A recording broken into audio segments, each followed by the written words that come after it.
You're listening to the Third Down Squad podcast, the best international news podcast for the National Football League. We're your hosts, Derek, Josh, and Toby. Let's get you ready for a new set of downs on Sunday.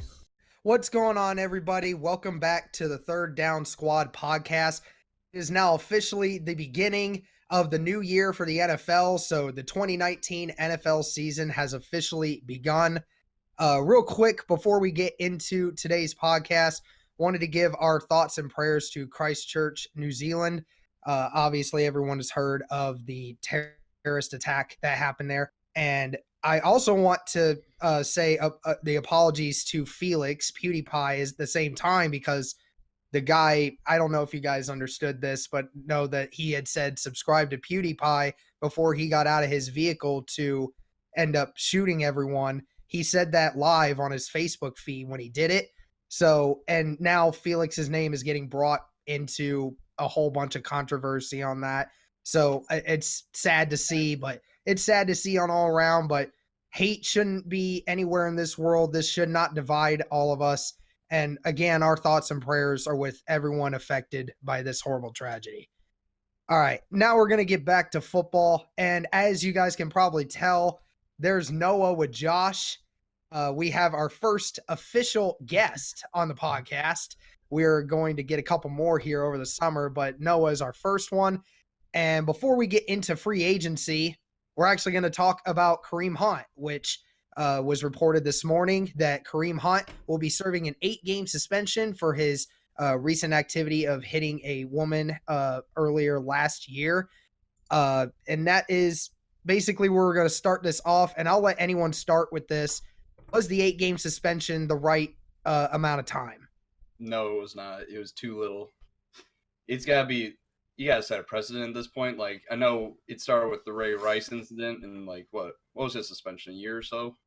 Yeah, it was a full year. Yeah. Full year. So like, I'm not really up to par with this one, but there still should have been no reason for him to lay hands or kick this woman in general, no matter what the situation was. Like, looking over the film, he had the opportunity to walk away, because weren't they in a hotel room, if I'm not mistaken? They were in a hotel. It wasn't in a room, but it was in a hotel, Yeah. basically a lobby area. He had the option to go away, and like, so it's more of his thought process about it. So it should have been just a little longer than 8 games, but it's not really an upside for the Browns, but it'll probably turn into Duke Johnson getting traded right before the deadline, and then Hunt coming fresh off of 8 games. Yeah. So Definitely agree. it'll work out for the Browns, but it's too little for precedent standards. I'm with Noah on this one. I think that he should have just, I don't know, sat out like 10 games total, maybe 12, just to, like you said, prove a point.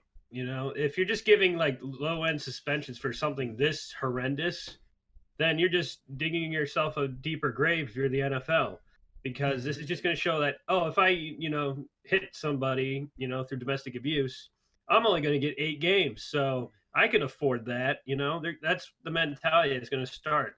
1 second. I will give it to Kareem Hunt, though. He is not protesting or doing anything against the suspension. He's taking it. So it just shows that he knows he did something wrong, but it's just not long enough on the NFL's part. Yeah, I gotta totally agree with Noah on that one. I also think it should have been 1 year, complete year, and not only half a season.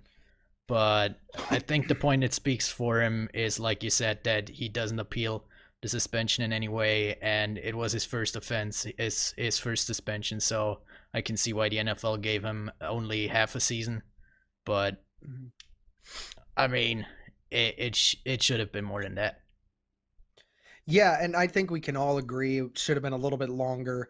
I did see a tweet earlier from someone saying that, Kareem shouldn't be getting a suspension. He should be kicked out of the NFL forever for this, because he said anyone else at any given business does something like this, they get fired from their job and never get the chance to come back. Well, I hate to break it to that person's tweet, but I mean, Kareem did get fired. He did get released from the team. He got kicked out of the NFL for the time being. And I mean, it was ultimately another team's opportunity to bring him back in because they felt he deserved a second chance. I do agree that he definitely deserves a longer suspension. Yeah, 8 games just seems a little seems too little. I think I agree with Josh around the 10 to 12, maybe even a year long was a little bit more of a reasonable suspension. All right, now we're going to move on to free agency, and we have a lot to discuss in this. It's going to take a while for us, but we're going to start with Noah's team, the Patriots. The Patriots, like the Colts, who we'll get to a little bit later, have been pretty quiet throughout free agency so far, releasing a few players of their own, but also getting the addition of Michael Bennett and the releasing of Trey Flowers as well. Noah, what do you have to say for the Patriots in free agency so far? Personally, I'm not really a fan because we're not making any moves, but for the Patriots, it's understandable because they don't go out looking for stars. They make the stars, kind of how Trent Brown got this big deal. Mm-hmm. He looked amazing protecting Tom Brady, so he's going to go get this amazing deal. Mm-hmm. So we don't usually go out and hunt for people, but I'm not going to say like it's a bad thing, but some of these people are easily replaceable if you're trying to pick up what I mean, more for the Patriots style.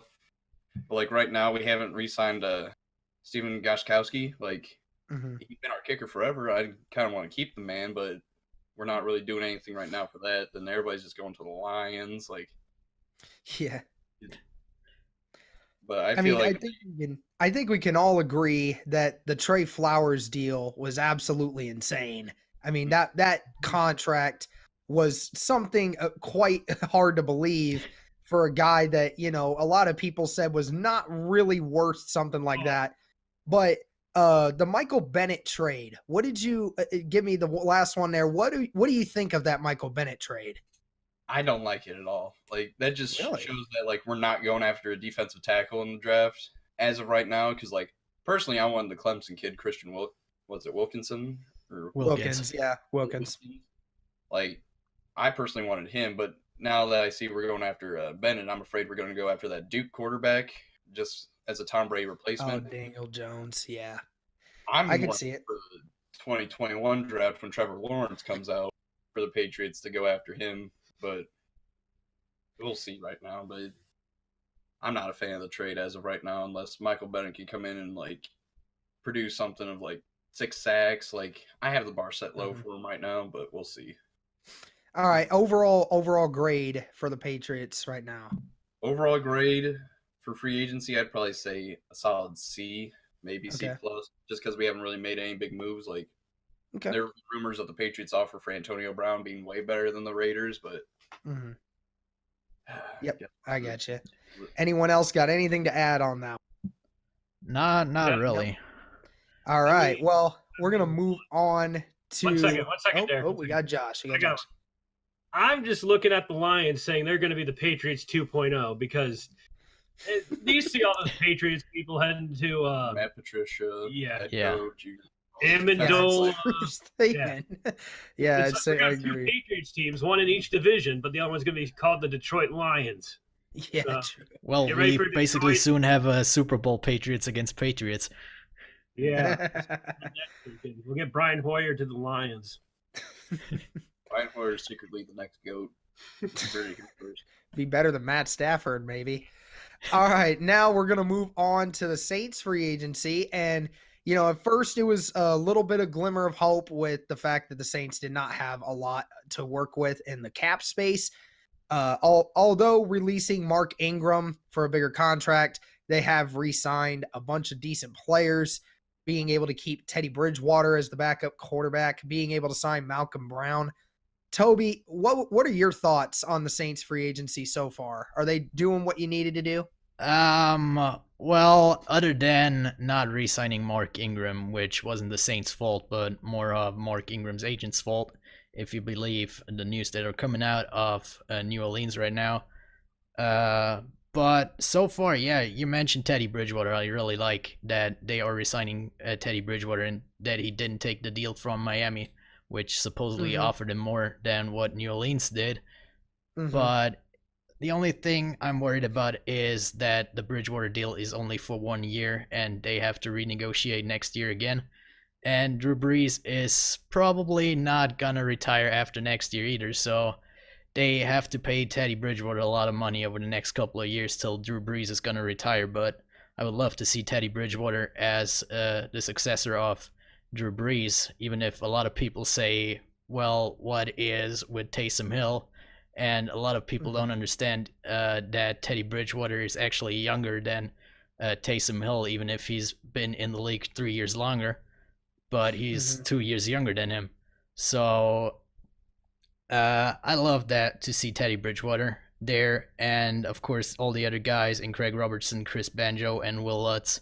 For me, Will Lutz was the biggest re-signing as one of the best kickers in the NFL, getting him for 5 years, other than the Patriots, like Noah said. Yeah, true. Unlike in the past, kickers are not a dime a dozen anymore. Yeah. Yeah, exactly. They're reliable. You want to keep them. You can't just definitely. That's why I re-signed Vinatieri to another deal. We're going to keep him in this league. Till Yep, we're keeping him around even if he's 45 years old. Doesn't even matter. He's still better than the majority before the Lions signed Prater, just how they kept going through like 3 different kickers. Yeah, I mean, it's the Bears right now. Yeah, very true. Yeah. Toby, you got any more to add to that one? Yeah, I mean, the signing of Malcolm Brown is one of the biggest deals right now for the Saints. They needed somebody to replace Sheldon Rankins in the defensive line after tearing that Achilles last season. He will probably be on the PUP list at the start of the season, but has the possibility to come back during the season. It looks good that way, but even with Rankins back, Kevin Rankins and Brown in the interior defensive line is really promising and could help the Saints D a lot. The only thing right now, only a little bit before we started to record here, they Kansas City Chiefs have signed Alex Okafor, the defensive end from the Saints, which I really thought the Saints should resign. But I mean, you win some, you lose some, but still the Saints look pretty good. Yeah, and real quick before we move into the Colts free agency, I applaud Bridgewater for that commitment because he obviously could have went to Miami, made a lot more money, had most likely had the starting job right there and then, but he said that given the atmosphere of New Orleans, it's the team chemistry, it's what the Colts have been trying to preach over the last 16 months has just been the team chemistry means more than a lot of people think.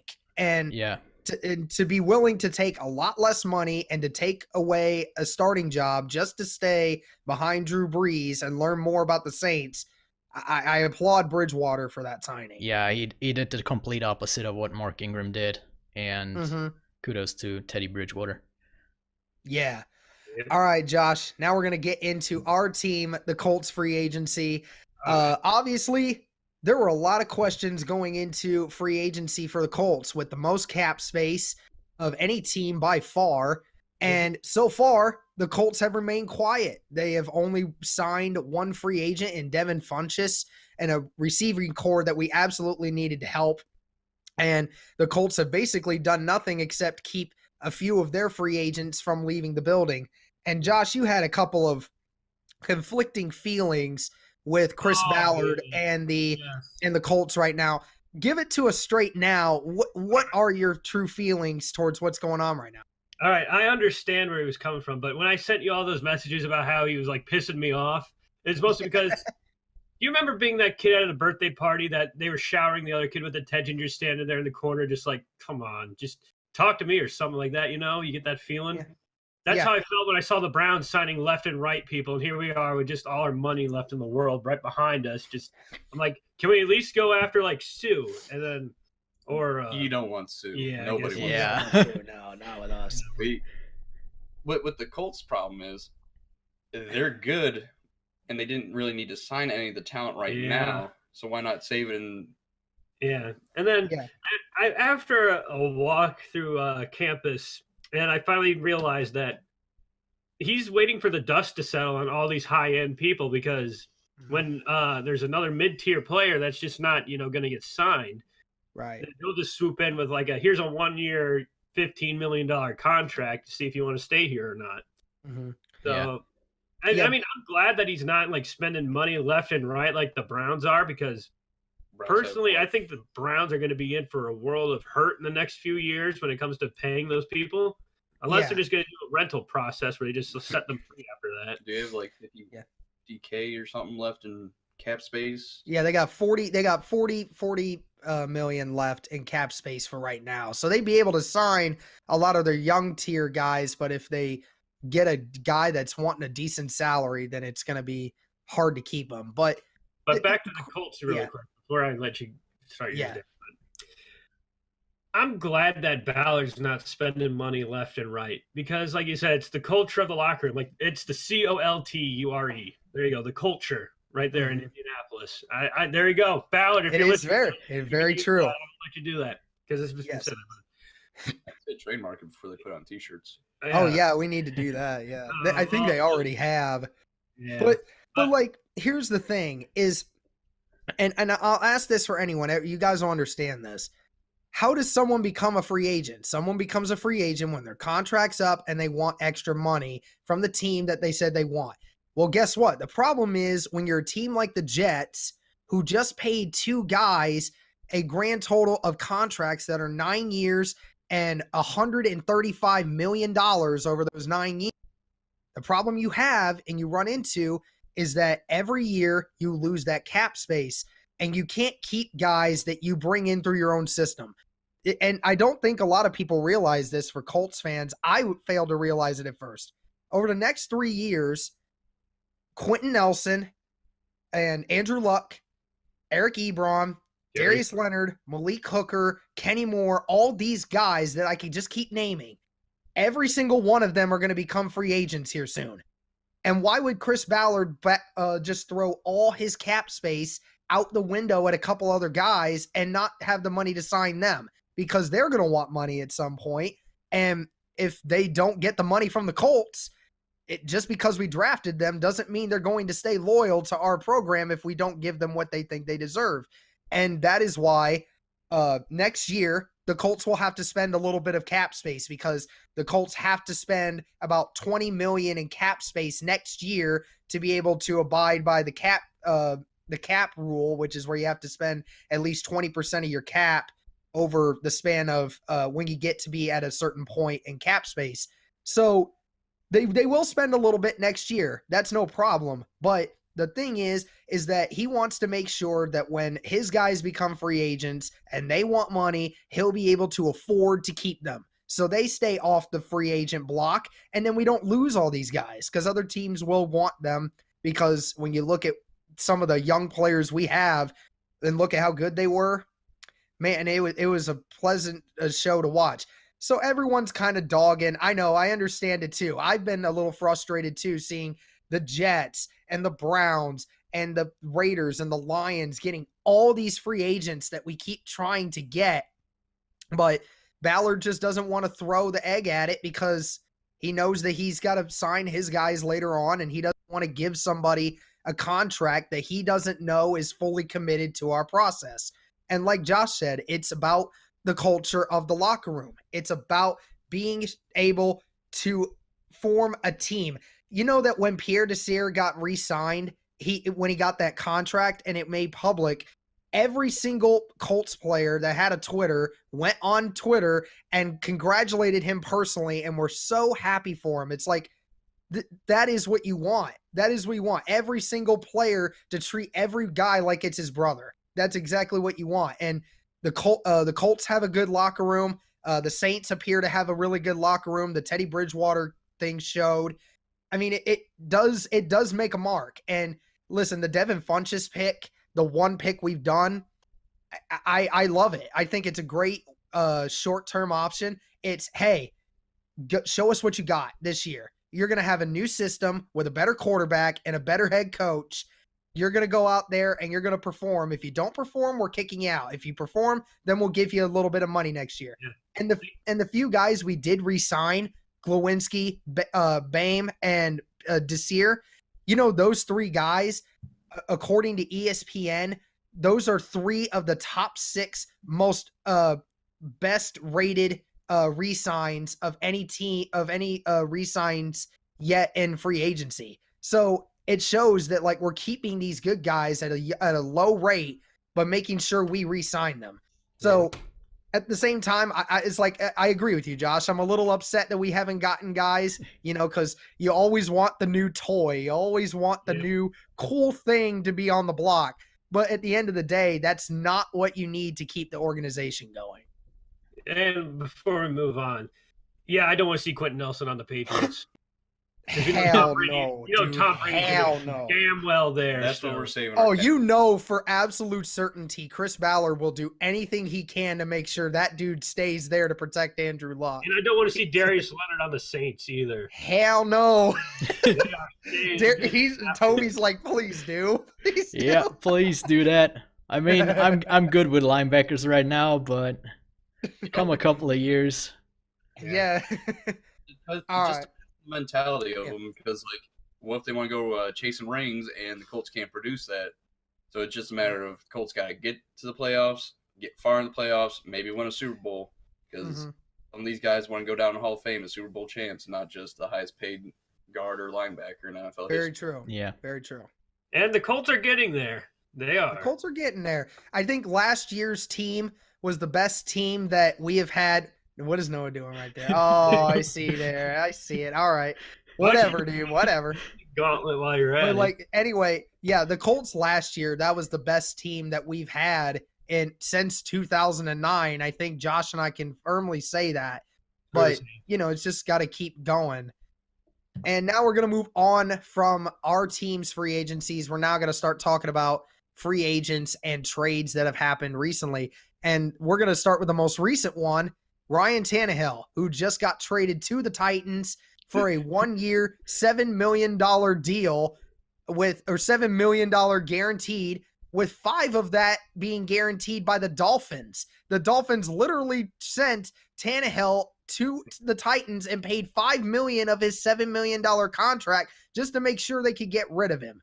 So what is it? So I think the big question is what does this trade do for Mariota? What does this say for Mariota's status as the quarterback of the Titans? It more gives the Titans a safety net when Mariota goes down, because I think Mariota is just a teeny bit injury prone, but it's just more. Marcus Mariota is way better than Tannehill, not gonna lie. Yeah. Because being in the AFC East with him, like, Tannehill's can't compare to Mariota, but it doesn't really put his job at risk. It just gives the team a safety net, which I know Mariota is about being a team player. Mm-hmm. So it doesn't really it may spark a fire underneath his seat, but we'll just see what this year brings, because I don't think Tannehill's gunning for the starting job. Right. Yeah, I'm on that same boat too. I mean, Tannehill was great his first 2-3 years back in starting in 2012, because I know he's in the same draft class as Andrew Luck. But he's just been on a decline, and I think it's just due to lack of protection for him and lack of talent. And maybe it was Adam Gase's style of offense that he really didn't fit with, because when he went down and Jay Cutler took over, it was all right. But then when he came back and they still had Adam Gase, he looked out of his element. So I think Tannehill has kind of lost his way. But I think with the Titans, he could do some pretty decent moves, I guess you can say. I believe that, though, they are the wasn't Tannehill drafted in the first round of the 2012 draft? Yeah. Yep. They got 2 of the first round quarterbacks from 2012 in the same division right now. But And they're still terrible. They're all still terrible. Yeah, and we can say that Andrew Luck and Russell Wilson are the biggest winners out of that QB Easily. draft. Easily. Yeah. Hashtag RG3 stole the Rookie of the Year from Andrew Luck. All right, Toby, go ahead. RG3 could have been a lot better if he didn't play that playoff game for the Redskins. True. Probably, yeah. But yeah, from my point of view, the Titans right now have 2 backup quarterbacks on their roster without a starting quarterback. So basically, they have to find somebody else. They should release Mariota and Tannehill and get somebody new, or at least keep one as a backup. But yeah, the whole decline of Ryan Tannehill, I mean, it's not gonna get better in Tennessee. They don't have an offensive line either. They don't have receivers, so it's basically another division, but the same situation as with the Miami Dolphins. So it's not a trade up. He's probably the backup to Mariota until Mariota gets hurt, and then it's the same old Ryan Tannehill that we know from Miami. So it doesn't help Yeah. either. Yeah, and I like Toby's wording there till Mariota gets injured. Like that will happen again because it seems to happen every single year that Mariota had some kind of injury and then ends up getting sidelined for a couple weeks where Tannehill will eventually make something happen. I mean, you're right, Toby. This really isn't that much of an upgrade, and I mean, there's no reason that you would sign Tannehill unless you really do want that backup QB that you want to be affirmative in. And the only reason you do that is if you don't have confidence in Marcus Mariota. And to be completely honest, I don't think that he's really given the Titans anything to be confident about with him anyway. I mean, Marcus Mariota came in a Heisman hopeful, comes in, he says he looks like he's going to change how the quarterbacks do things. Well, sure enough, he's been no better than any average quarterback in the NFL since coming in and getting one win off the Kansas City Chiefs, who didn't have Patrick Mahomes at that moment and made literally one of the stupidest touchdowns that I've ever seen happen, throws off a helmet, catches it himself, and then goes. But at the end of the day, this doesn't make me afraid at all as a Colts fan at all, really. I mean, I'm more afraid of the other picks that the Titans have been getting in free agency. But at the end of the day, again, this is just a backup plan, as you guys like to call it, just a backup in case when Mariota ends up going down again. Mm-hmm. And now we're going to move on to the Raiders, where obviously they made big news. That was a big topic in our last podcast with Toby and I, where AB would end up after declining to go to Buffalo. Well, now we have our answer, and he is now an Oakland Raider. And along with acquiring AB, the Raiders have also gotten Trent Brown from the Patriots, LaMarcus Joyner from the Rams, and a couple of other players to benefit, Tyrell Williams from the Chargers, while also losing Jordy Nelson just 2 days ago. So now, guys, with the Raiders acquiring all these guys, how much do they actually improve by signing all of them? Well, I think they improved drastically there.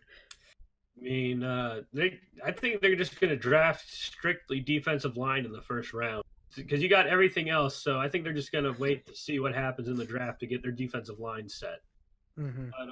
But AB was a good sign for Derek Carr because he had nobody once they traded Amari Cooper away. And right. LaMarcus Joyner was an all right one. I wanted him to go to the Colts to help with either being a cornerback or a safety. But, yeah, Trent Brown was also a pretty decent one. Wasn't he like... He was the starting tackle. Yeah, starting tackle for the Patriots, yep. Yeah, so you can clearly tell Gruden finally has what he wants to do to start putting pieces into motion. That brings into question all the heat Gruden was taking this year. What happens when his master plan works out of getting to the playoffs and possibly winning a Super Bowl by getting rid of Amari Cooper, getting rid of Khalil Mack, maybe draft Bosa or somebody like that in the first round? So, does that take any heat off of them if they start to produce? I think that if you're looking at wide receiver, when he released Amari Cooper, nobody knew that Brown wouldn't be released from the Steelers. So in that case, he just got as lucky as anybody could get. And he looked like an idiot, but now it's paying off just a little bit. It's paying off a little bit, but I think he just got lucky, and I don't think if it was really his plan all along to get all these guys in free agency. So I wouldn't put all of it on Gruden himself. Mm-hmm. Yeah, and yeah, I think the Raiders actually do improve quite a bit with this. The amazing thing is getting AB. They still kept all their first round picks. It's amazing. It really is. It was dumb by the Steelers to trade anything less than a first round pick for AB. But then again, I think with the market being as small as it was for AB anyway, I think they just say, you know what, we're just gonna get what we can, I guess, because you take your losses and you just move on. But I mean, yeah, they got a pretty decent tackle in Trent Brown. You get an upgrade at safety. You do get a massive upgrade at wide receiver with AB and Tyrell Williams. And also with the addition of Jared Cook, as long as Jared Cook doesn't go anywhere. And then, like Josh said, I think they're going defense pretty much the entire first round. You're gonna fill in the linebacker, the defensive line. Maybe they might go an offensive line. Maybe they might go running back since they're kind of struggling at both at the moment. But yeah, I mean, I hate to admit it, but I mean, there's optimism now for the Raiders, I think. You can kind of say, hey, they filled the receiver need. They filled a need at safety and at tackle. Now, if they get, draft well, which I believe they will, then, there could be some optimism there. There could be some interesting combos for that. Yeah, the only thing they need is a decent quarterback better than Derek Carr. Because, I mean, he had one good season, but other than that, they need an upgrade on that. Otherwise, they can't use either Tyrell Williams and Antonio Brown. Yeah, true. David Carr was better than Derek Carr. Changed my mind. Oh, yeah. All right. Now we're going to move on to everybody's favorite team, the Browns, who have been the talk of the last few days, given not only for the OBJ trade that they acquired, it was also due to end up signing Sheldon Richardson, Olivia Vernon, and a couple of other guys as well. I will ask Toby first. With all these moves, Toby, that the Browns have made, is it fair to say that they're the early favorites for the AFC North division? Well, with all that's going on with the Steelers and the Ravens right now, the Browns for me are the clear favorites of it. I mean, Pittsburgh just gave away two of their best players, or the two best players on their roster, in Le'Veon Bell and Antonio Brown. And the Ravens basically traded away all their linebackers or let them go in free agency. So they basically gave away their best part of their team in a complete yard sale, and also let Eric Well go and signed Earl Thomas. So yeah, they got a better offense this year with Mark Ingram and all the other guys that they got, but they had one of the best defenses in the entire league, which now after what they did in free agency, they no longer have. So if you're just taking the losses of the teams in the division, and if you look at Cincinnati, they didn't do anything for now. So nothing much has changed there. Oh yeah, that's right. Cincinnati's a team. Yeah. Yeah, Josh, what does your cousin and dad say about this? Are they just as excited as everyone else is? They're beyond excited. I'm pretty sure they've already planned out the next 5 Super Bowl parades in Cleveland. But as of right now, it's just like putting lipstick on a pig at this point with the Browns, because they can look good, they can be good on paper. Now, when it comes to being on the field, it could be a totally different team, because like I've heard Browns fans year after year, this is our year, because they have insert random quarterback as their starter. So it's just more of they'll look good on paper, but Odell, he's 5'11", 200 pounds. He's kind of undersized. What happens when Earl Thomas lays his shit out? Like, very true statement. I mean, it's true. Like, what happens like when Odell goes out? That just turns into the Browns basically from last season minus a great offensive guard. So it's just more of a more injury-related accidents that could lead the Browns to not win the division than it is for them just to like be the paper champs right now. Yeah.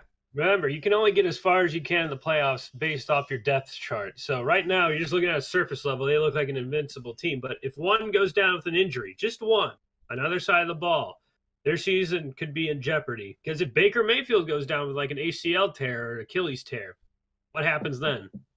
Yeah. Or like what you Blake said. Bortles. Oh my God! Oh my God. We are not bringing that man's name up, okay? He As of has right led now, the league in turnovers since he's gotten into the NFL, okay? Well, I Save think your- they have Odell as their backup quarterback right now as well. Very true. Yeah, I think that's You know, true. it's also funny is that the Browns wanted Bortles, but they got Manziel. Remember that? Because the Jaguars drafted him right Yeah. before the Browns. Yep. So they kind of dodged a bullet, but then again, they didn't because that pick ended up being the pick after it. Who was it? Was it Gibson or something like that? Or Gilbert? It was Gilbert. Gilbert, yeah. Yeah, but anyway, back to the Browns now.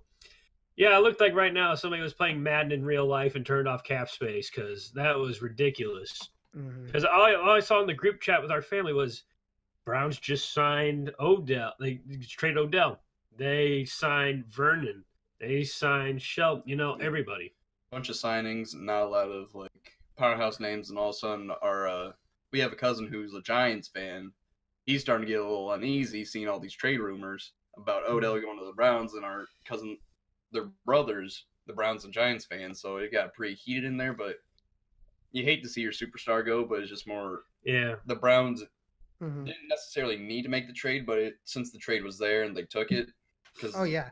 they're Oh, going I to wait. think to be completely honest, just real quick before Josh finishes, I think to be completely honest, I think when you look at the impact that trade had on both teams, the Giants won that trade. The Giants won the trade because they got 3 new players. They're going to get a first rounder, a third rounder, and they got Jabril Peppers. For a team that's rebuilding, that's exactly what you want, because keeping Odell was worse than keeping Odell was worse for the Giants than getting rid of him and getting a bunch more added to your team. But Well, go ahead, Josh. Can you really call? Sorry, Josh, but can you really call what they're doing right now with Eli Manning and Golden Tate rebuilding? Yeah, I know. It's like the only piece that's missing here. I don't even mind the Golden Tate one.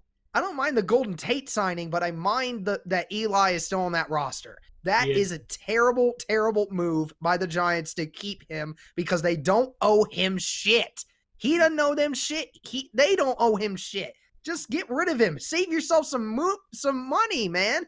Send him to the Chargers as a backup because remember how much he hated to go to the Chargers when he was drafted. Yeah. Send it to him as punishment. But to wrap up everything, how much you want to bet when Odell doesn't perform, Nathan's going to just end up being mad. No. Once Odell's not up to par with all the high expectations of the Browns fans, they're going to be calling for his head on a stake because Mhm. their season went from coming into the offseason, Freddie Kitchen gets hired. We're going to go 8-8. Oh my God.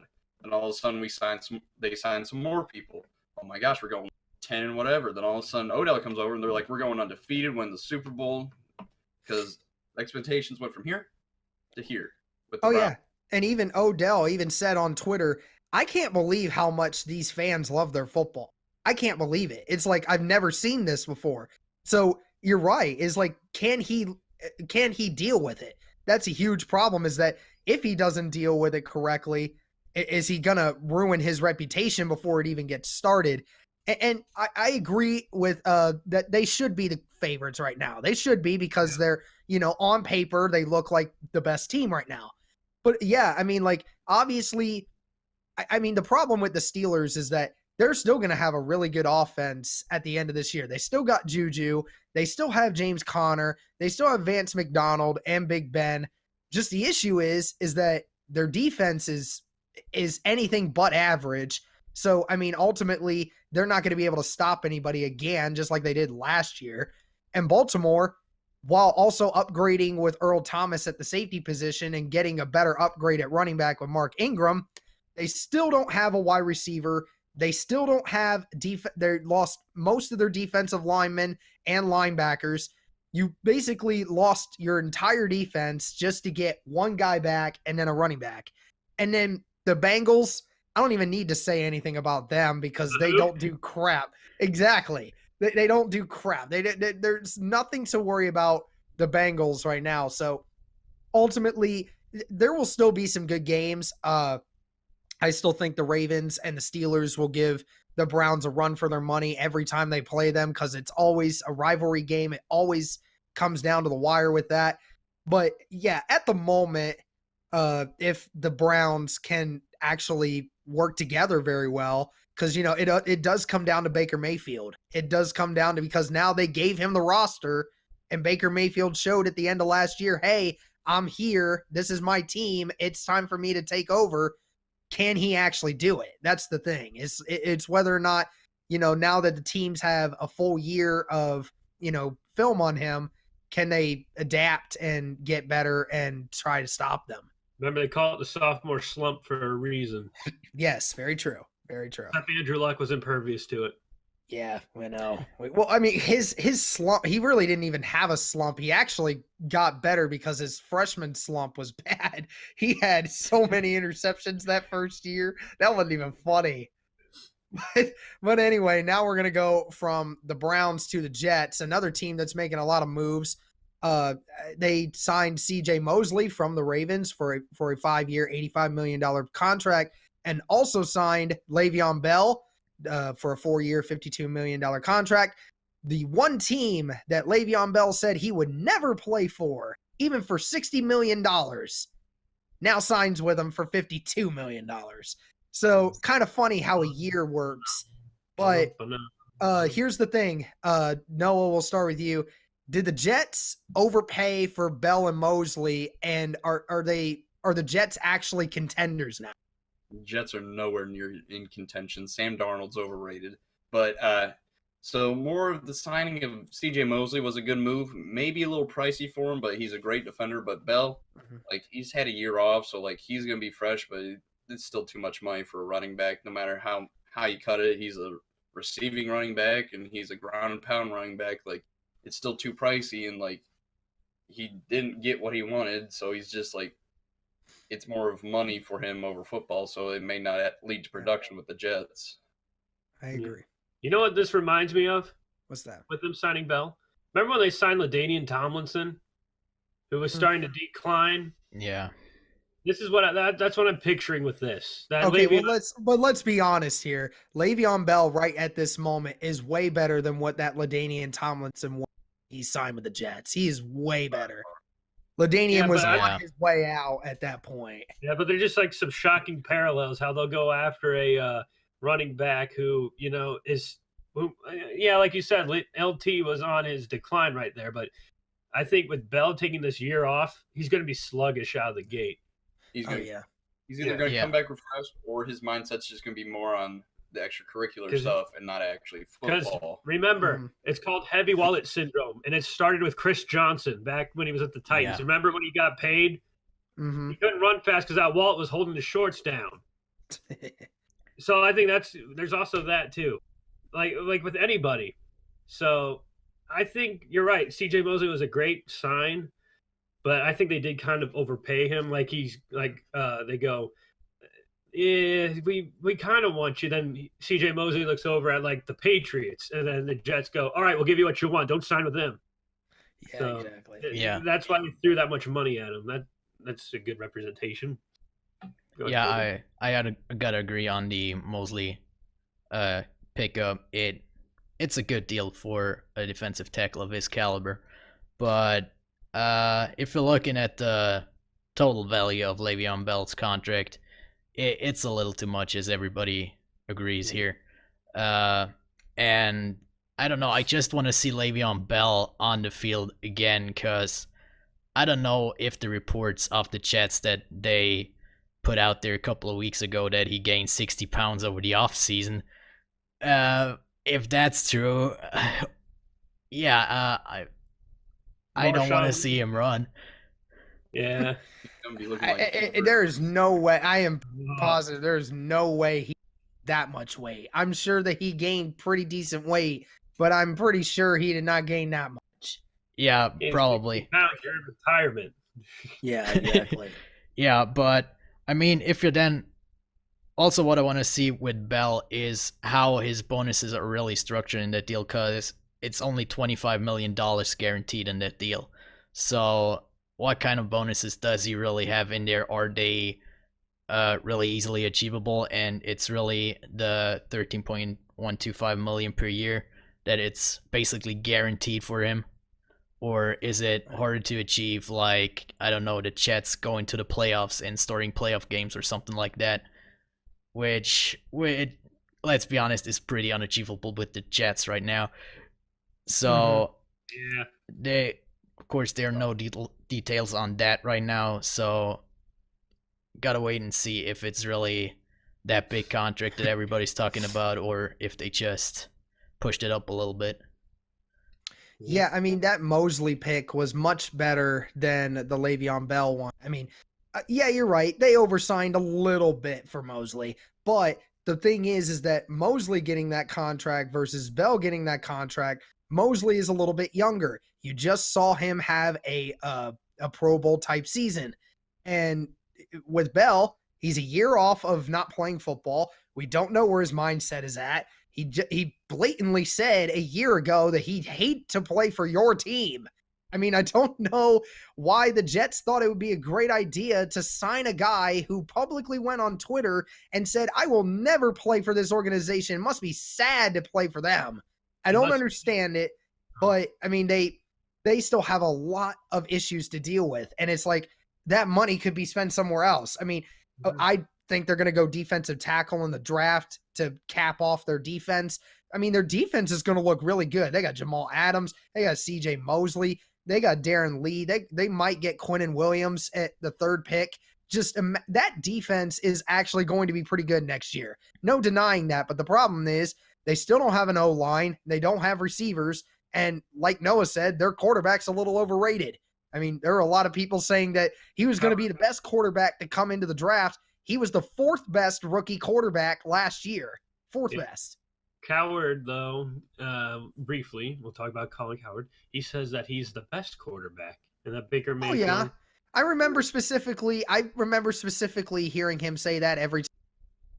When in reality, Baker had the best season, and then it was Lamar Jackson, then Josh Allen, and then it was Sam Darnold.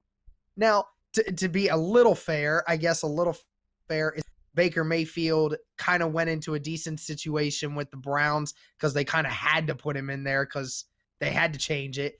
And Lamar came into a decent position. But, I mean, at the same time, I mean, Sam Darnold doesn't have much of an excuse there. But, yeah, I mean, these are good signings. They spent a little too much money, but they're good signings nonetheless. But does it make them contenders to compete with the Patriots? I don't think that's true. They're not close yet, and they still need a couple more things. Am I out? No, you're still there. No, good. Okay. I thought everybody was looking at me. That was sent directly to the New York Jets Association. Okay. All right. Now we're gonna go to the Redskins. Last team we'll name here of something before we get into our dark horse teams and the worst teams that have drafted or free agents so far. Well, obviously the Redskins got Landon Collins on a 6-year, $84 million deal. Landon Collins reported that being able to follow in the footsteps of Sean Taylor was his main reason why he decided to go to the Redskins, because he idolized Sean Taylor and because of the money. Very true. Money was definitely the bigger option there. And obviously the Colts were the runner-ups to that, but the Colts were easily not going to pay him that amount of money. So anyone can answer this. If you're the Redskins, was it worth getting Collins only to put yourself $13 million under the cap limit? No. Very simple. Just no. He spent too much money on what? How old is he? 30-something or he is 20? He is 25 years old. He looks super old. Not gonna lie, but no, he's playing a dying position right now. But he just got overpaid by the Redskins just to come back, and it's like, I don't like the move for the Redskins. Personally, I think you should have just saved that money for like some offensive signing, for like that offensive line that let Alex Smith go down with a leg injury. You think that you'd protect your quarterback more than your backfield, because by any chance that you get, I don't know, Josh Rosen for some reason, and you need him to be like the next guy up. Case Keenum, baby. Oh God, no! Get that crap out of here. That's why I think they should have. They shouldn't have spent that much money on Landon Collins, because your offense is just as important as your defense. So you're willing to put yourself so much farther under the cap space just on one position. Yeah. One. Yeah. Exactly. Really? I'd be fed up. Especially for a team that has so many needs right now. Like, that was totally unnecessary to get him. Yeah, they basically have holes everywhere in that offense right now and defense as well. So, I mean, I like to compare it with what they did with Josh Norman a couple of years ago. He produced for 2 years down in Carolina, and then he came to Washington, got that big deal, big money, and all he could do in Washington was talk shit and not cover anybody. And Yep. that's basically what's gonna happen to Collins there as well. Yeah, and I totally agree with that. Heavy wallet syndrome's a real thing. Yes, it was very true for a bunch of guys in free agency. All right, now we're going to move on to the dark horse teams. So, obviously, we've seen a lot of teams get talked about, like the Browns, and we've heard the Jets, and we've heard a couple of other teams like the Lions and a couple other teams get talked about a lot in free agency for their moves. But I think there's been a lot of other teams out there that have done just as many free agent signings and have actually been just as effective, if not more effective, at free agent signings than those teams we just mentioned. Is there a team out there, Toby, we'll start with you. Is there a team or multiple teams out there that you think actually are doing a better job at free agency? First off for me is Arizona. Nobody's really talking about Arizona, but what they did on their defense right now in free agency, it looks like a completely different team. Now they just have to concentrate on offense in the draft, and with the number 1 overall pick, which is probably gonna be Kyler Murray, they gonna have a pretty decent team. I mean, they're not gonna be anywhere near the race for the playoffs next season again, but they are at least a better team than last season, so they did a pretty decent job. And the second team that I don't think I have heard anybody talk about on the mainstream media for so far are the Green Bay Packers, who are also reforming their defense completely and turning their team around so that maybe Aaron Rodgers gets a shot at his second ring next season. Yeah. Noah, Josh, any teams that you think are doing really well that are getting all the media? I got 2, and that would be the 49ers and the Chiefs. Okay. The 49ers, because they got Dee Ford from the Chiefs, so I'm kind of tying these two in together. Because the Chiefs cleared up a lot of cap space. They said, probably were thinking what the Colts did, kind of, slowly getting away from all the old athletes that are like sinking your cap space to free up more to re-sign Pat Mahomes, Kelsey, Tyreek Hill, people like those. But the 49ers, their defensive line, once they get Solomon Thomas, who I still believe is going to be a dominant defensive tackle, once they figure out which position they want to put him in, Not gonna happen. He came in the league as a defensive tackle, so you leave him there. And I hope with the signing of Dee Ford, putting him on the right end and having Buckner on the left end and having Thomas in the middle will finally help that defensive line. And sure, they could get Bosa, too, that move Dee Ford into defensive tackle or Buckner into defensive tackle and have Ford and Bosa on the left and the right side. So I think that's their biggest signing, at least in my opinion. So I think that's why the 49ers have done pretty well. And that's why I think the Chiefs are also in for a long, prosperous few years. Mm-hmm. Noah? I'd have to go with the Jaguars. It's based solely on Big Dick Nick. Nick Foles, baby. So the one signing that they've had, and all of a sudden, they're up there now, baby. I blame it solely on Blake Bortles for the Jaguars being bad. Not. But having Nick Foles come in is really going to help shape the Jaguars back to where they were 2 years ago, facing the Patriots in the AFC Championship game. Based solely on Nick Foles. Nick Foles is the savior to any team, based solely on the fact that he could beat Tom Brady in a Super Bowl. That's how Eli Manning could have gone to any other team and helped him win another Super Bowl. But the Giants held on to him, forcing him into this deep spiral of despair. So Nick Foles is going to lead the Jaguars to at least an 11-5 season and maybe an AFC Championship appearance. Did I just hear that? No. ya. Yep, Toby's gonna be gone too. Yep.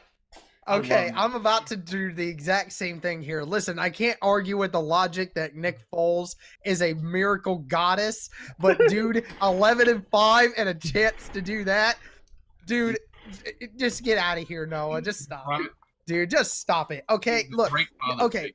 I All right. love it. All right. On a serious note here, I'm actually going to go with another AFC South team. I agree with Toby and with Josh that the Packers and the Cardinals and the 49ers, they've all had amazing off seasons.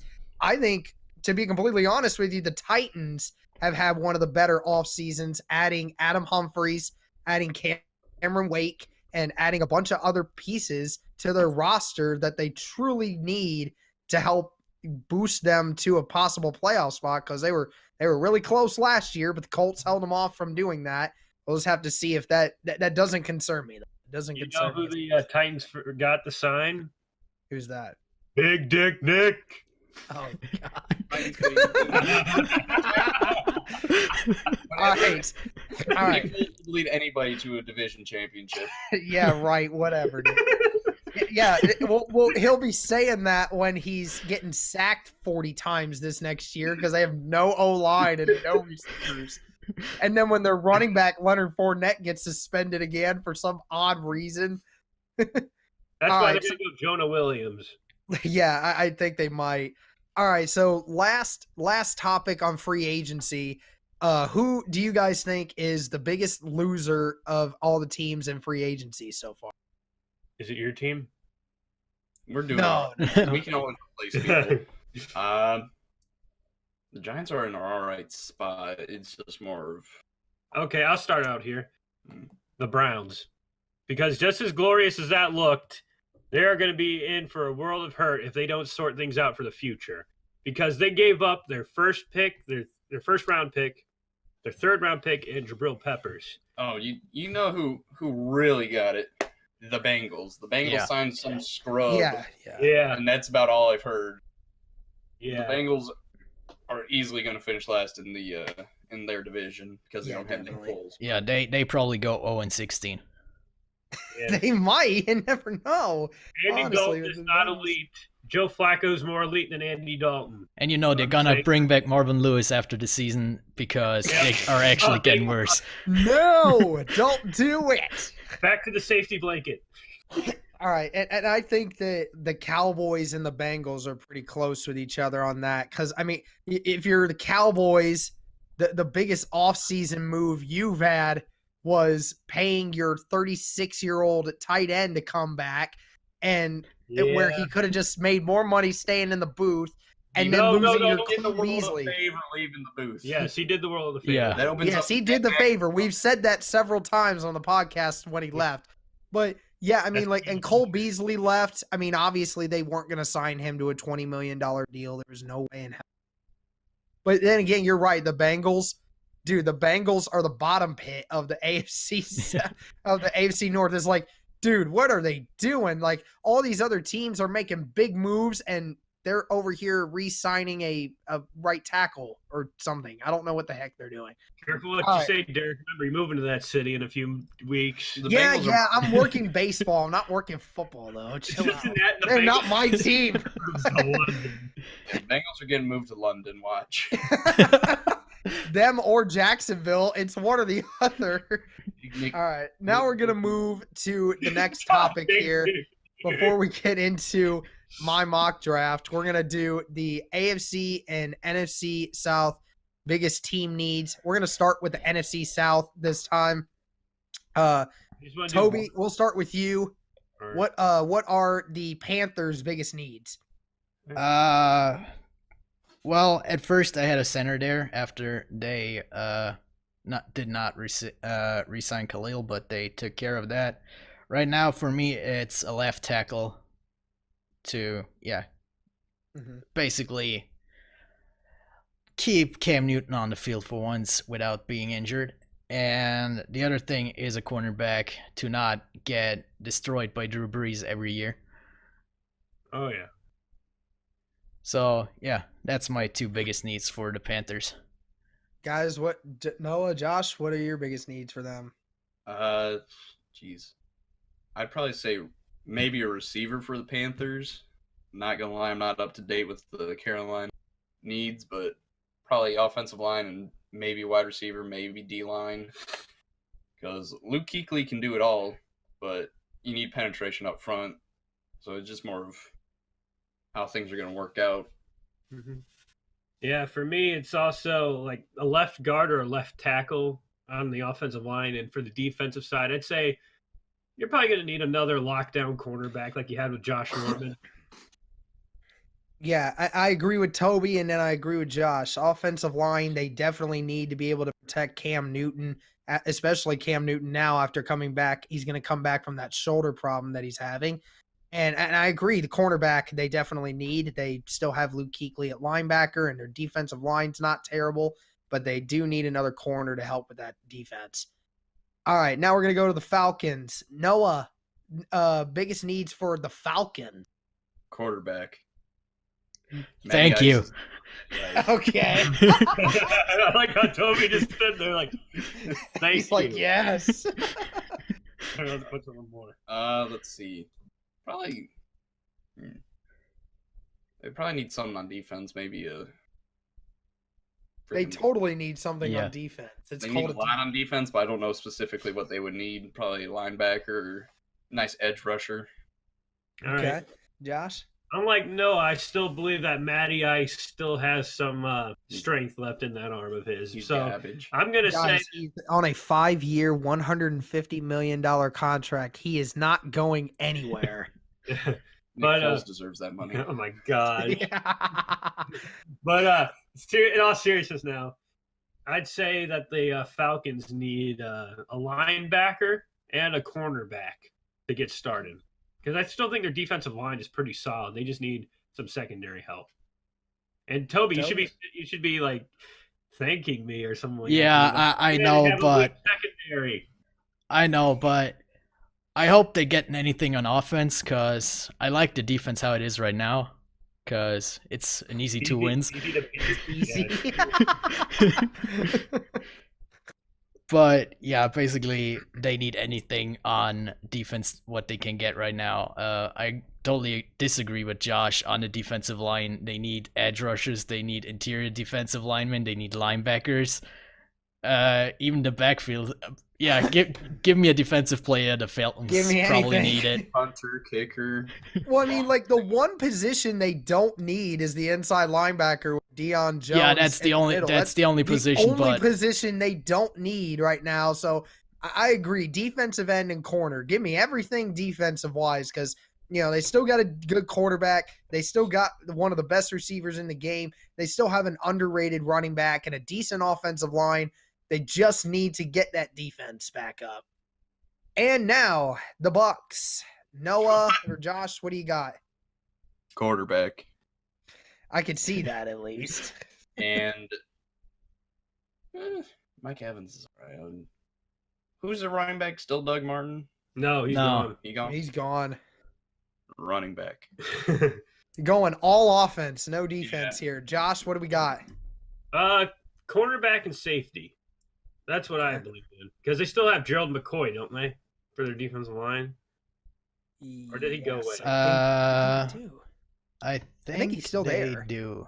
Wait, let Derek take over. I'll look that up real quick. Okay. All right. Yeah, so you obviously said defensive at what in corner and safety. Yeah. Yeah, and I agree they need defense. I said linebacker and safety since now they lost Quan Alexander. They definitely need a linebacker to fill that void, which is why I think they actually will draft Josh Allen if the Raiders don't. And then they definitely need a safety to help that backfield. And now Toby's favorite team. Well, And we're gonna start with Tampa Bay first. Oh yeah, Uh, we're gonna select him. First off, Jeremy McCoy has still a contract until 2022 with the Bucks, so Okay. he's Just still thinking on the about it. roster.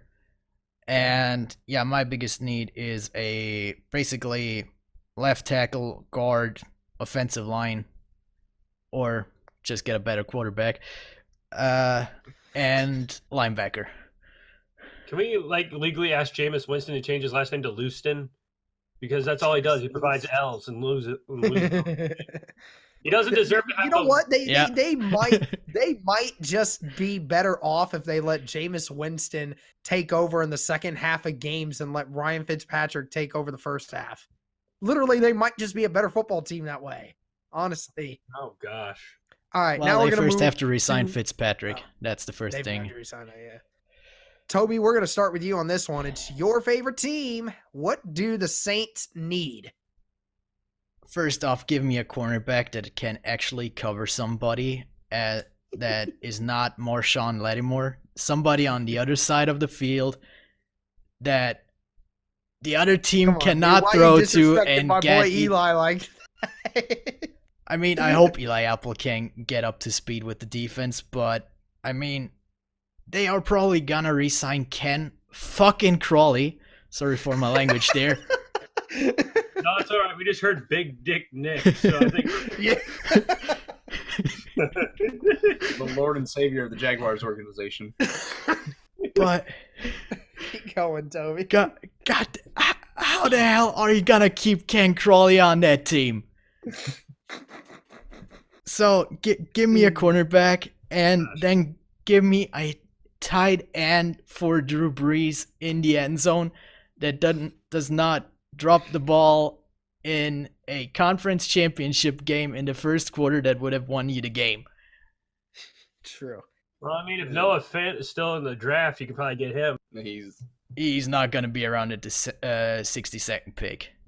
Yeah, he'll definitely be if not first, he'll definitely be early second. Yeah, so give me a tight end. I hope for Jared Cook, to be honest.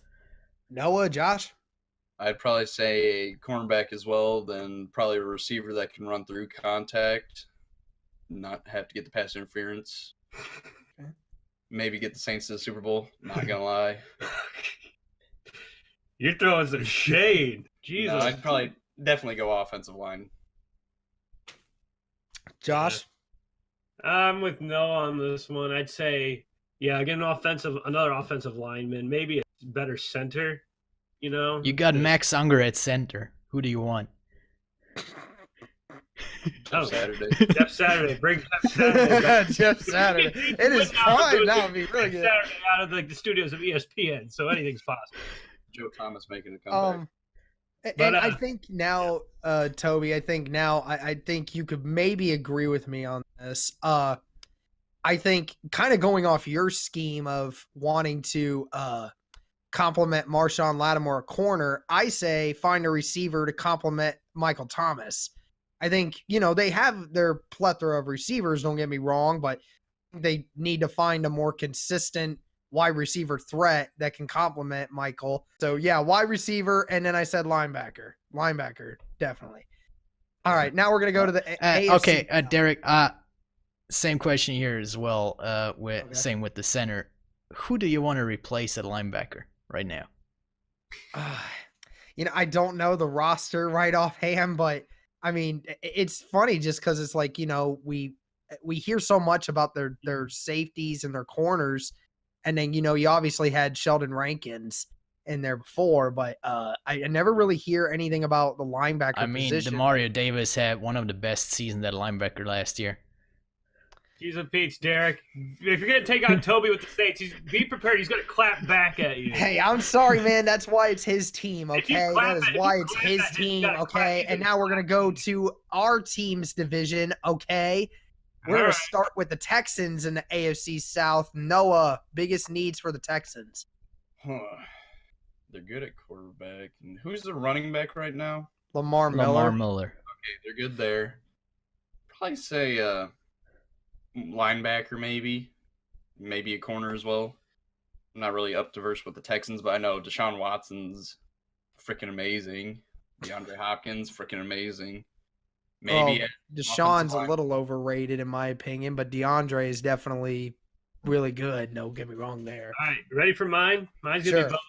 Right and left guard, both. The Okay. offensive line, as much as I hate to say it, it's horrible.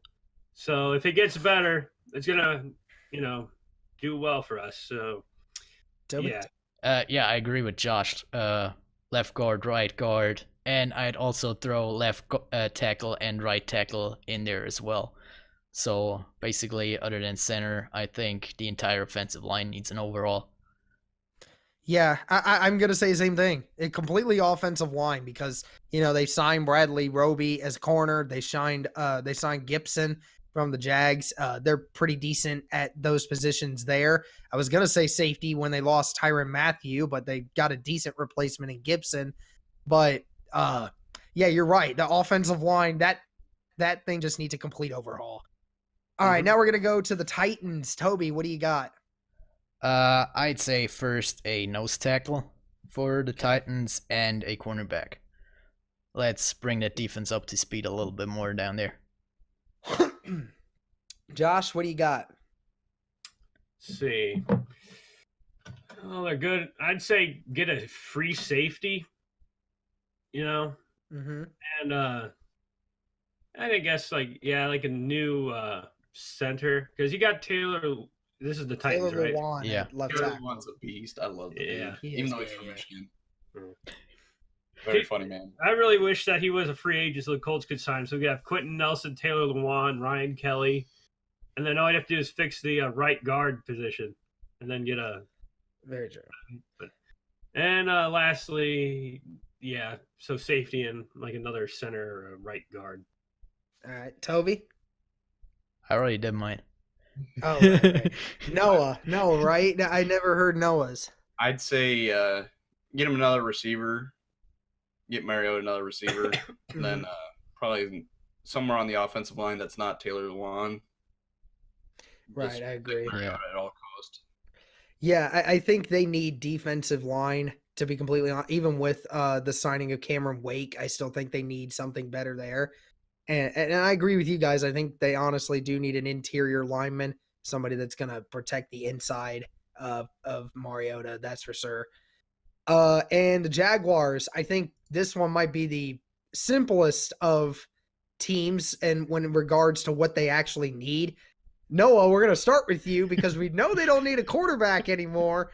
What do they need on that team now? Let's get Big Dick Nick a nice receiver. Then let's build up some of the offensive line, get him some protection.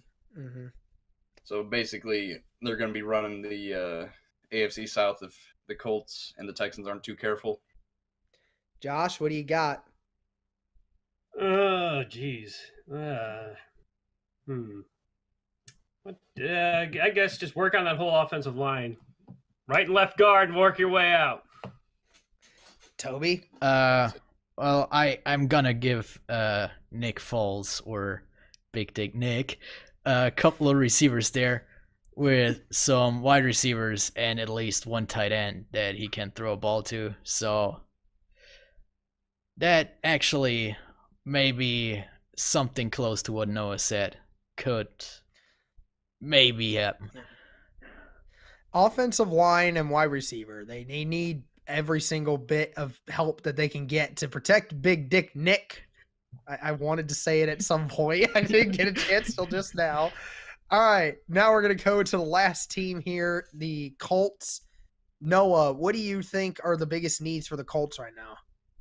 I'd probably say safety and maybe a cornerback, just because listening to Josh watch the game, something about Tampa 2 or something. The Tampa 2 defense, I The hate. Tampa 2 defense, baby. God Keep damn them it, I throwing the hate- ball deep, but it doesn't stop anything underneath if you don't know how to play zone. Coming to the third down shops real soon, the Tampa 2 t-shirt. But I personally like the Colts right now, setup-wise, because they got a solid O-line right now. They got a great quarterback in Andrew Luck. They have a really, slept-on running back. What's his name, Mack or something? Marlon Mack, yep. Marlon Mack. Mhm. Then maybe a receiver, too, Mhm. just because Yeah. Andrew Luck needs a big body to throw to.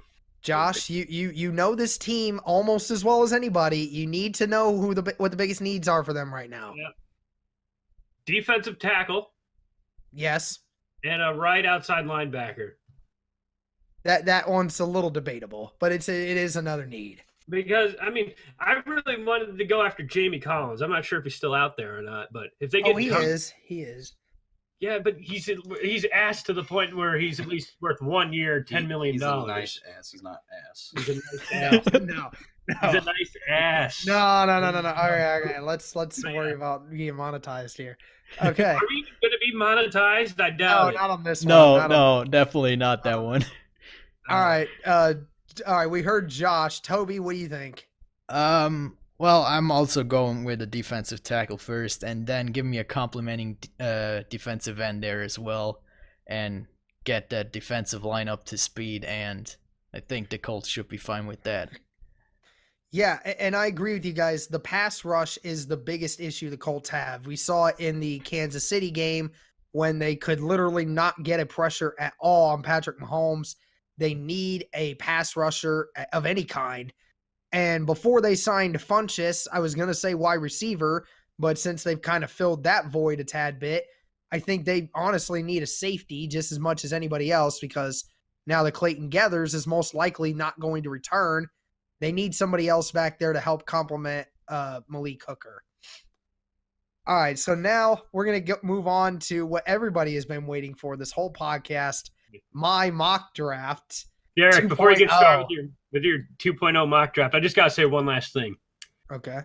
Can we please move the Colts to the AFC East and have the Dolphins go to the AFC South? You don't want that. I do. I seriously do. Congrats on not making the playoffs then. Oh, we make the playoffs, no question about it, because we you beat the move Bills the- and the Jets every time we play them. I mean, And then we beat the based on- Patriots one time. Derek, tweet that out after this. Okay, I will do Yeah, that. we Yeah, will I will want do the that. Colts I will back put that as you specifically stated that. I will make sure of it. All right, now we're gonna move on with my mock draft. Toby got everything up, set, and ready to go. Yep, I got you. All right. So with the first pick in the 2019 NFL Draft, the Arizona Cardinals select Kyler Murray, quarterback out of Oklahoma. I still think that they're needing a quarterback more than anything. With the second pick, the San Francisco 49ers get Nick Bosa, defensive end at Ohio State. I think they still need a pass rusher to complement that defense. And like I said earlier, with the third pick, the New York Jets select Quinnen Williams. I think they're still looking for a pass rush, and Quinnen Williams definitely is that guy in the middle. And with the fourth pick, the Oakland Raiders select Montez Sweat, defensive end out of Mississippi State. I think they truly need a pass rush. And I think as much as they want to get Josh Allen, but Josh Allen is more of a linebacker rather than a defensive end. So I think they really need Montez Sweat. And with the fifth pick, the Tampa Bay Buccaneers select Josh Allen, linebacker from Kentucky. They need somebody to replace Quan Alexander, and I think Josh Allen is that perfect mix. And with the sixth pick, the New York Giants select Jonah Williams, tackle out of Alabama. I guess if you're going to go one more year with a bad quarterback, you might as well try and keep him upright. So that would be that. And with the seventh pick, the Jacksonville Jaguars select Cody Ford, the tackle out of Oklahoma. Get some protection for Big Dick Nick. They definitely need that. Great, And you just with- start coining And now it. this is where the Detroit pick in me just like this kind of haunted at me. With the eighth pick, the Detroit Lions select TJ Hawkinson, tight end out of Iowa. Even though they just got the tight end from Pittsburgh, I said from Jesse James, I'm still firmly believing that the hype of Detroit getting a new tight end is real. I really do. And with the ninth pick, the Buffalo Bills select DK Metcalf, wide receiver out of Ole Miss. That's their biggest need is a wide receiver right now. And I think with the combine, I think everyone agrees he's the number one at the moment. And with the 10th pick, the Denver Broncos select Greedy Williams, defensive back out of LSU. All right, guys, top 10. What do you guys think of my top 10? I like the Kyler Murray one, but what do you do with Josh Rosen? Oh, they're He's trying going to to the shop Giants. him. They're trying to shop him. He's going to I be mean, your if backup anything, Tom you know, Brady. Rosen had a better season than Jared Goff did his rookie year. Yeah, but I mean, it's not saying much when you look at the team success. And besides, the New England Patriots have actually said they really want Josh Rosen, actually. Yeah, Said if Arizona is Yeah. willing to trade him for a decent price, they'd be willing to take Josh Rosen. I wouldn't mind that and give him a year to be behind a Yeah. quarterback. That would keep you from having to draft one in this draft here. And I mean, it's a guy that's already in the NFL for a year. Yeah, because I wouldn't mind at all. I'd say like the quarterbacks from the 2012 draft were the last ones that you could truly throw in there as a starter. You know, Yeah. that Patrick Mahomes. Mahomes had to sit a year. So I But thought like, he- what about the rest of those picks, boys? What do you got? I like them. Yeah. Personally, Yeah, Josh, I think go both ahead. yeah, I was going to say personally, I was going to say with that Jets one, I would have had Jonah Williams right there because if you Mhm. think Darnold is your guy to go with, you got to protect him. So Right. that's my only thing about it. Other than that, I really liked it. Yeah, Yeah. I would also switch the two New York picks because the Mhm. Giants are gonna go with a defensive tackle again. That's just their thing. Not going for a quarterback and drafting a defensive tackle instead. And I know that we're not on the same page for Denver here because I don't see Denver not going for a quarterback if Dwayne Haskins is still available at 10. And sorry for our sole commentator on our videos on YouTube, Arn Glad. You can comment on this video again. I'm gonna go with the quarterback for the Broncos if Dwayne Haskins is still available there, but cornerback is still a need for them. But if Dwayne Haskins is still on the board, I can't see them passing him up with Joe Flacco being the only decent quarterback on their team. True. That's going to be a tough one to look at. Okay.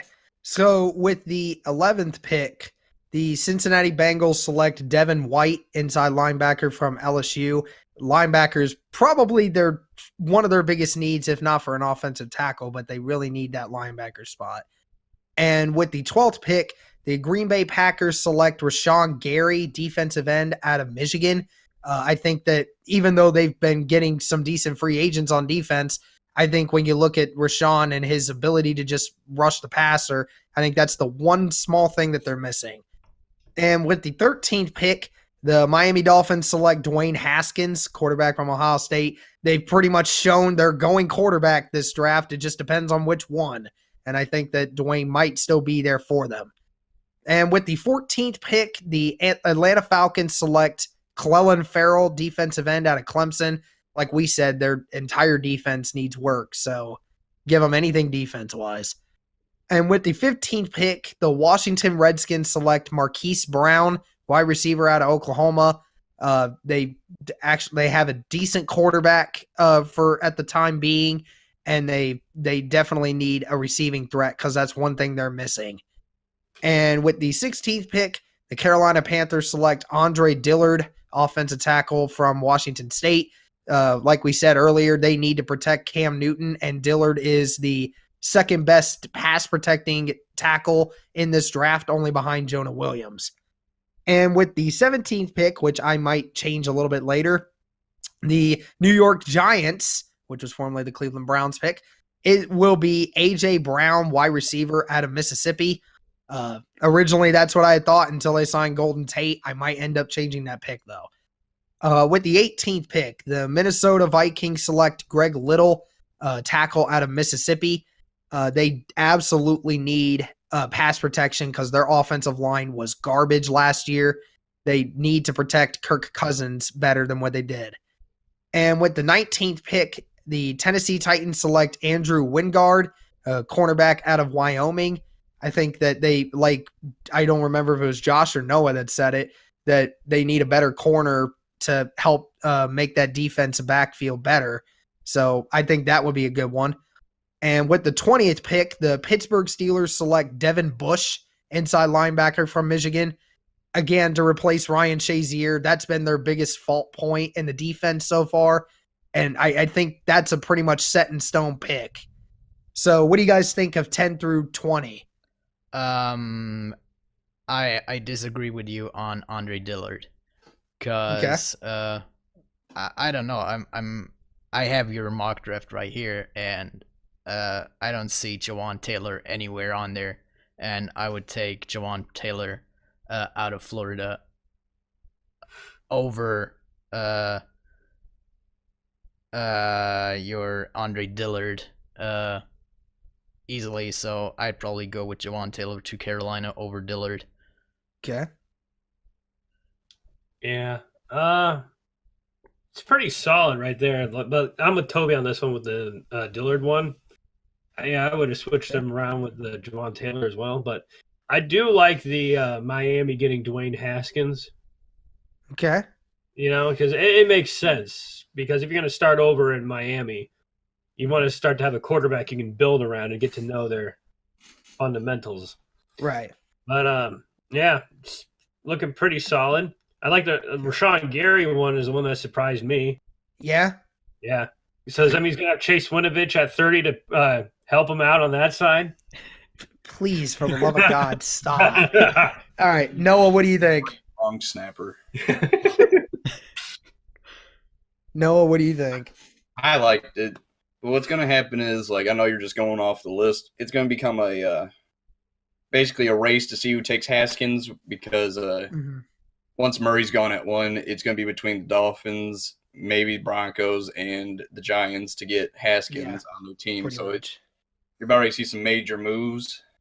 Yeah, definitely. I like those picks. All right, good. All right, we're going to finish off strong here. With the 21st pick, the Seattle Seahawks select Ed Oliver, defensive tackle out of Houston. I think they want another pass rusher to help complement Frank Clark. With the 22nd pick, Baltimore selects N'Keal Harry, wide receiver out of Arizona State. I said earlier they needed a wide receiver to help give Lamar Jackson a better help on offense. And even though Harry doesn't have tremendous speed, his catch radius is insane. In Houston, with the 23rd pick, Houston will select Mitch Hyatt, an offensive tackle out of Clemson. Like we said, they need a complete offensive line overhaul, and that is one of the places to do it. And with the 24th pick, the Oakland Raiders select Mack Wilson, linebacker out of Alabama. We said that they needed to help on their defense, and that's the next best linebacker there for me. With the 25th pick, Philadelphia selects Byron Murphy, defensive back out of Washington. They definitely need some more secondary help, especially in depth because of what we saw last season. With the 26th pick, the Indianapolis Colts select Christian Wilkins, defensive tackle out of Clemson. I really like his personality and his ability to play. And with the 27th pick, the Oakland will select David Edwards, offensive tackle out of Wisconsin. I think to complement, the offensive line along with, the Trent Brown signing. And with the 28th pick, the Los Angeles Chargers select DeAndre Walker, the linebacker out of Georgia. I think they definitely need a linebacker to help boost that defense a little more. With the 29th pick, Kansas City selects DeAndre Baker, cornerback out of Georgia. They need some serious secondary help, even with the addition of Tyrann Mathieu. So I think they definitely could use a corner to help lock down some receivers. With the 30th pick, the Green Bay Packers select Landis Durham, linebacker out of... Wow, that just really happened? No. Not to cut into Derek right now, but Tyreek Hill is under investigation for an alleged battery charge. Tyreek Hill of the Kansas City Chiefs. All right. That's, big news. Yeah, that's that big contract is falling through, apparently. Yeah, apparently they might be holding off on that a little bit. Mm-hmm. All right. And Derek, that will probably 30th most likely pick. be something we will see next. Yeah. That's something we will probably talk about next week when we learn more details. But thank you for that. Mm-hmm. And it will continue with the draft here. My last two picks. First the 30th. You cut out before the 30th. Yeah. Okay. Okay. With the 30th pick, the Green Bay Packers select Landis Durham, linebacker out of Texas A&M. With the 31st pick, the Los Angeles Rams select Anfernee Jennings, linebacker from Alabama. And with the 32nd pick, the New England Patriots select Dexter Lawrence, defensive tackle out of Clemson. I think Dexter Lawrence's draft stock might drop a little bit. If he drops that far and he's still available, I do think that they'll want him to help replace Trey Flowers. Oh, yeah. What do you guys think of 21 through 32? I love the Patriots pick. Anybody from the Alabama region, like, I'm fine with them. Like, if they're just a tad bit off, the Patriots will whip him back into shape. But I think he'll be a good fit if he ends up there. Yeah, totally. Yeah. Who'd you have the Colts getting? Was it Wilkins? Christian Wilkins, yeah. I kind of don't see him falling that far to us. Like, I still think Draymond Jones has a better chance with us than Fair. Or Yeah, Wilkins. I got you. Yeah. That's my thing. Yeah, my thing that, well, on my board at least, N'Keal Harry, I know you said he doesn't have the speed, but he has the catch radius. But I'd put, and you're probably going to like this, Derek, I'd put Paris Campbell there instead of Harry. Okay. All right, I can respect that one. I actually tried to defend Paris Campbell on Twitter the other day with a Colts fan. So, but that didn't, he didn't want to hear any of it. But because I brought Michael Thomas's name in it, I don't know. But either way, all right, that's my mock draft. That's the 2.0 mock draft. Obviously, there's some things I'll need to change as we get to see a little bit more free agency. And as you just heard, Noah broke the news that Tyreek Hill is under investigation. That is something that we will follow closely, and more details I'm sure will be coming soon. But that is all the time we have for this podcast. For all of you that watch this, thank you very much for watching. We hope you enjoyed this extended version of the Third Down Squad podcast. I want to thank Noah for coming on. It was great help. He brought some really good insight. Be sure to like and subscribe on YouTube. Be sure to follow us on Spotify, and be sure to follow our Twitters and our Third Down Squad podcast Twitter. And as always, guys, peace. See ya. Later.